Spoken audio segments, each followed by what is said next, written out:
Hola muchachos, Lifeaholic Mom here, and today we're going to visit one of my friends that I've known for a few years now. He has a business here. He does real estate and a couple of other things, but anyway, he's a super sweet guy. His name is Eric, so we're going to have an interview with an expat. So stay tuned and enjoy. Ciao.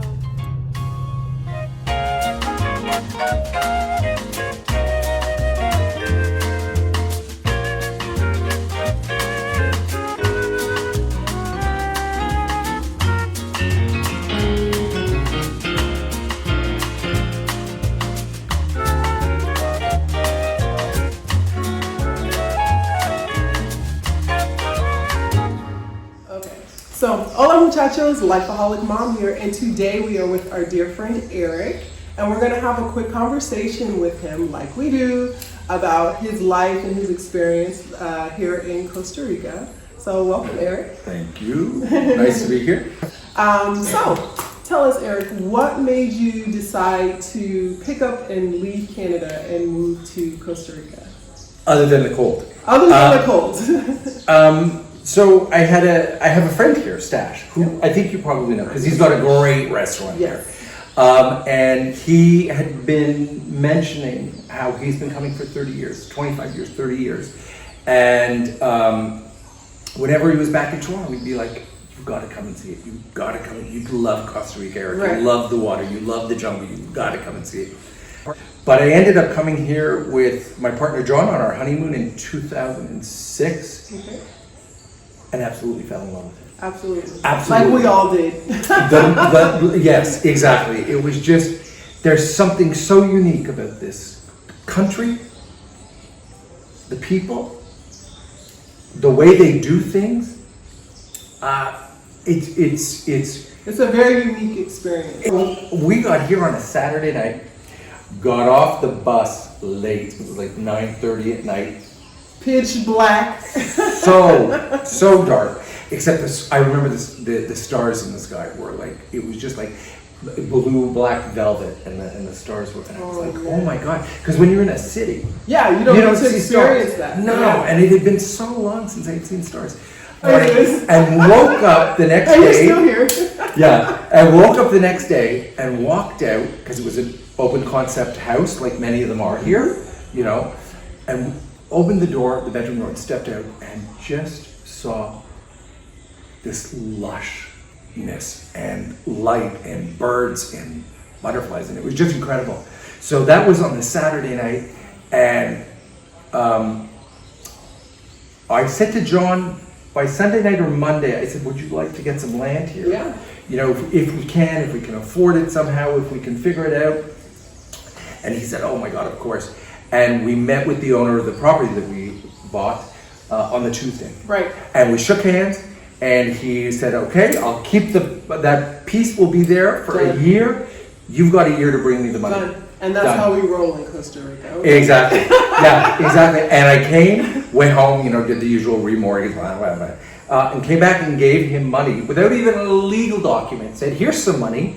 And he was like, great, when you got the balance, then we'll give you the title. then we'll, exactly, and that's what happened. And we kept coming, you know, right after every holiday was spent here. There was nowhere else I wanted to go. I mean, nowhere else like this. Yeah, it sucks you, like when you go, it kind of sucks you in. Like, I've never been to a place, I travel a lot before Costa Rica, but this is the first place that I actually thought about like a dream. When I got home, and it just called me and pulled me, and it told me this is the place for you. This is the place for you. Don't be confused, like whatever was taught. Don't be sure that this is the place for you, and go. Don't think about it too long, because if you do, you're going to change your mind. Just go. Go. And that's what I did. And that's what and that's what we did. Once we made the decision to move here, it was like, okay, let's do this. We're ready to go. Let's go. I'm sure. You got to be sure too. Yeah. You got to have that feeling of, this is it. Very cool. So tell me, Eric, what is your favorite thing about living here in Puerto Viejo? Favorite thing. And your favorite drink. No, I'm just kidding. I really like there's a couple of things. So I really like the people here. Yeah. there's something, Costa Ricans are called ticos, and I don't know. They're really kind of fascinating. Also, they're just really the way they think, and not really to go into it. But I was saying this to a friend. North Americans, we kind of think linear. Mm-hmm. So we go to get to C, we got to go through B, and Costa Ricans seem more circular. I don't know if that makes sense at all. No, it does. They have a different mindset, and to me, just to kind of go on what you said, is a lot of the people that I've run into here that I've experienced, they are totally half glass full kind of people. Yeah, exactly.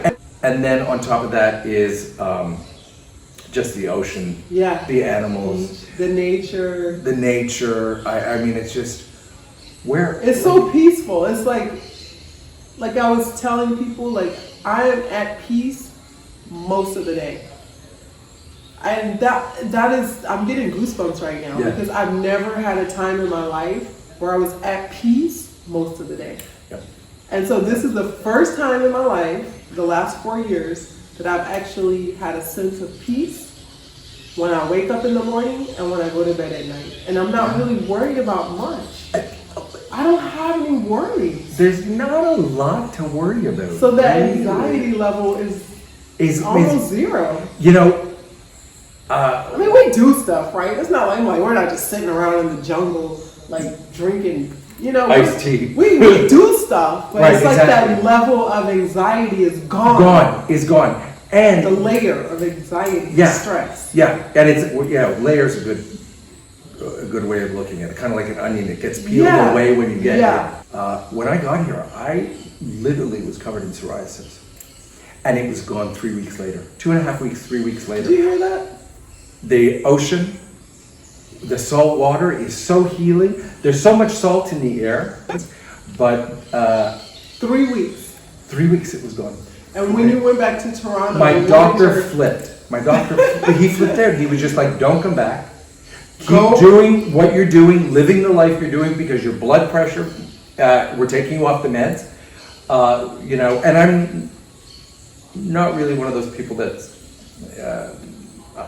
I'm namaste to a little bit, right? But it's like, But for me, it was even like he was like, no, this is whatever you're doing is working for your life. Exactly. The other thing is we're so close to North America. If we want to go home, we can. 4.5 hours back to Toronto on a plane. I'm not going to call that home, actually. Sorry, people. Let's strike that from the record. If we want to go back to North America, then we can. Exactly. Exactly. Well, what's your least favorite thing about living here in Costa Rica?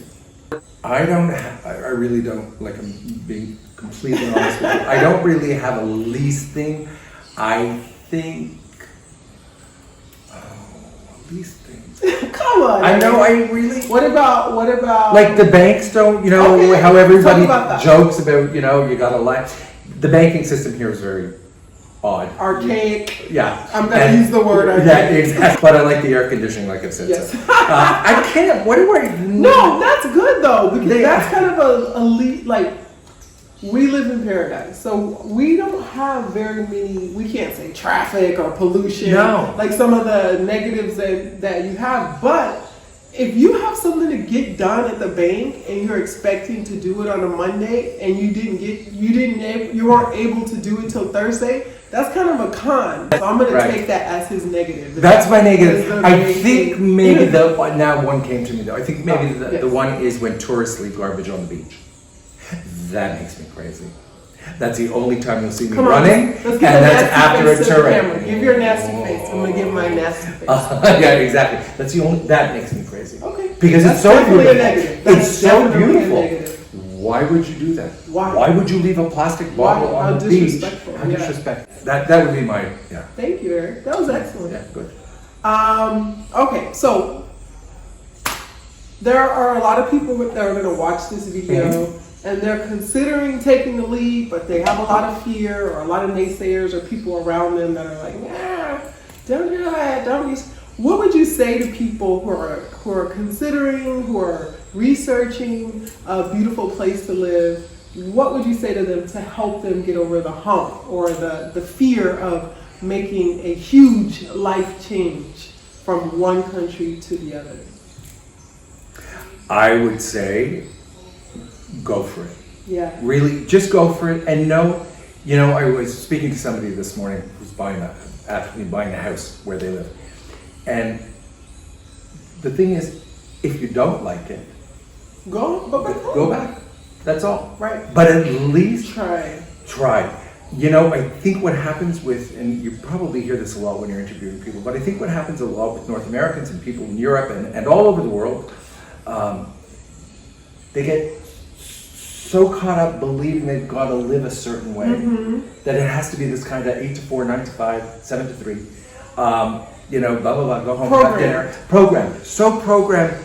And what ends up happening is that a lot of people are so disappointed when they get to their 60s and 70s and go, I worked all this time. Where did it go?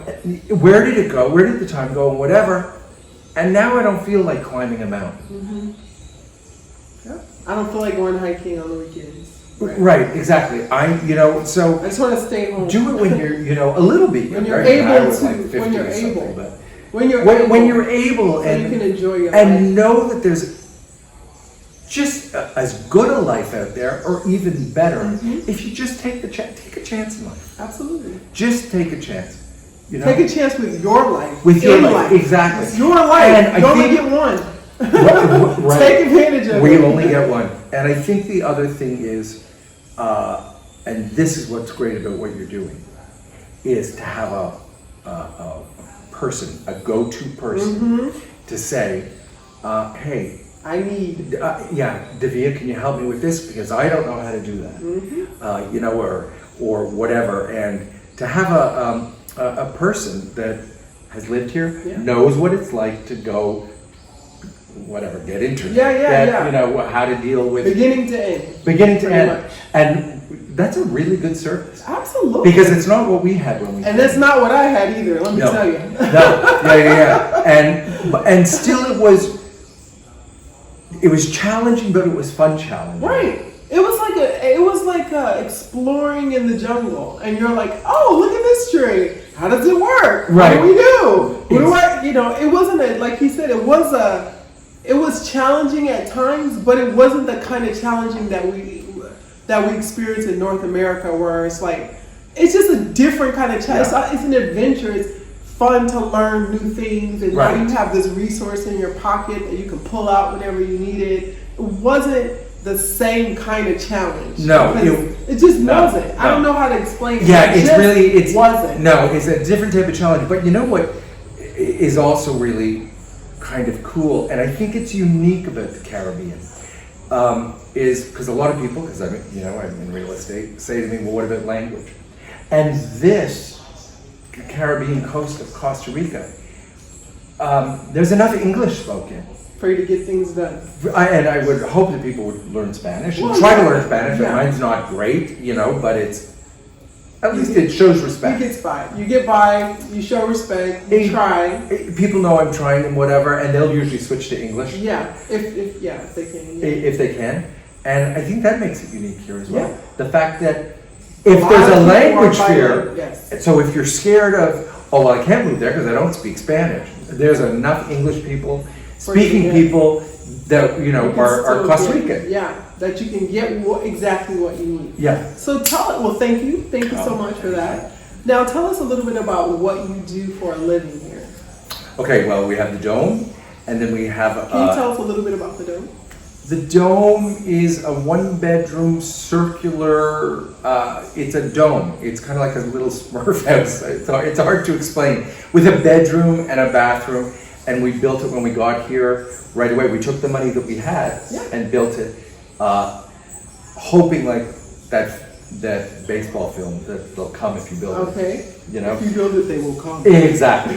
And so we did, and we launched it 7 years ago in December. Our first guest came, and we got booked, and it's great. So we use that. But I have a real estate company called Black Sands Realty Group, which is really good.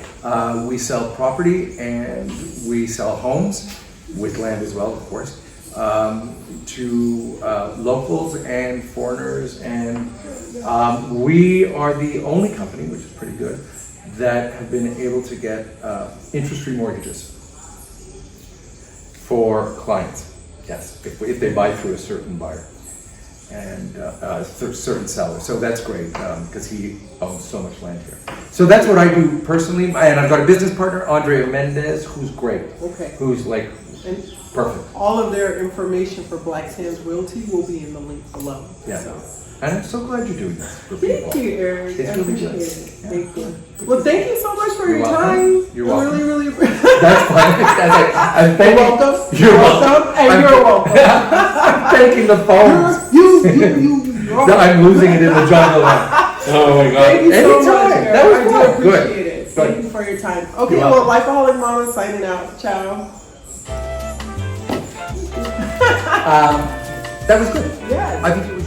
Don't forget, like, subscribe, and share.